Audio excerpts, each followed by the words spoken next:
this week in Wisconsin. Here we have something that's pretty interesting. 100, I love you too. You lost 70,000 jobs to China. 70,000 jobs. 100,000 illegal immigrants living in Wisconsin. Taxpayers are paying tens of millions of dollars.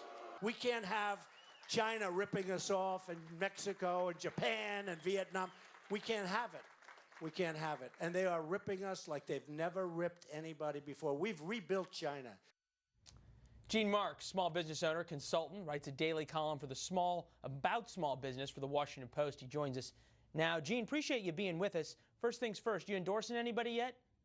Nothing yet. You know, Leland, honestly, I'm trying to keep an open mind until we hit November, and I'm doing a very, very good job at doing that so far. All right. Well, we applaud you on the effort. As we look at what's going on here, depending on whose numbers you believe, there's about 28 million or so small businesses in the United States. It's a powerful voting bloc, folks who really care about their pocketbooks for obvious reasons and the laws that affect their businesses. What makes small business owners so different? Well, small business owners, whenever they hear any kind of rhetoric or things that are coming out of Washington, it hits them directly, Leland, in their pocketbook.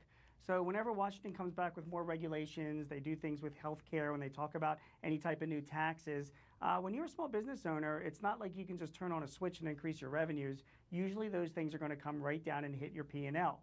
So business owners that I know, I mean, we've got about 600 clients in my firm. I speak to business owners and write for them all around the country. They're very, very cognizant of how much Washington is going to cost them because it's a slow growth economy, and they want to make sure that they're able to operate as profitably as possible.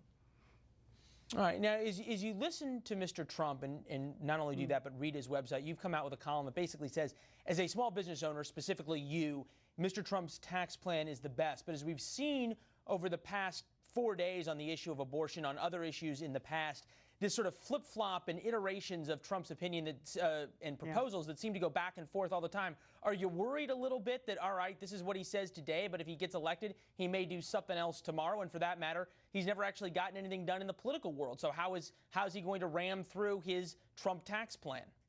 Yeah, there's no doubt there's a concern. I mean, when I speak to business owners, first of all, he has a huge amount of popularity among business owners around the country. I mean, there was a recent poll by Manta, who's like a small business service, that showed that 60% of small business owners support Trump out of all the other Republican candidates. That surprise you? He's very, very.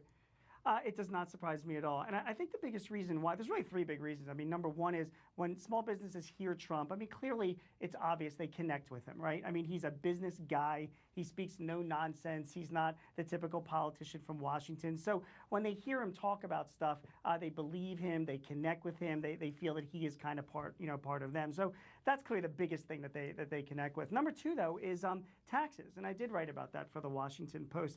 When you run a small business, Lynn, most people, they generate their income, and their income falls through onto their personal income statement. Even if it's a business income, it's called an S-Corp tax return. It comes down to your personal income statement. Well, Trump is proposing the lowest rates of all of the candidates when it comes to taxes. I mean, he is putting forth a 15% business income tax rate. I mean, the current corporate rate is 35%, which means that for me, running my business and all of my clients, whatever income comes down to my income statement will only be taxed at 15%, which is really, really low. Sounds pretty good. So that's very, very appealing. Not only that, he, like the other Republican candidates, they want to eliminate the capital gains tax altogether.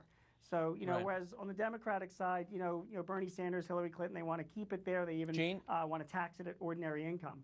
Gene, up against a hard break. Appreciate it. Thanks for having me on.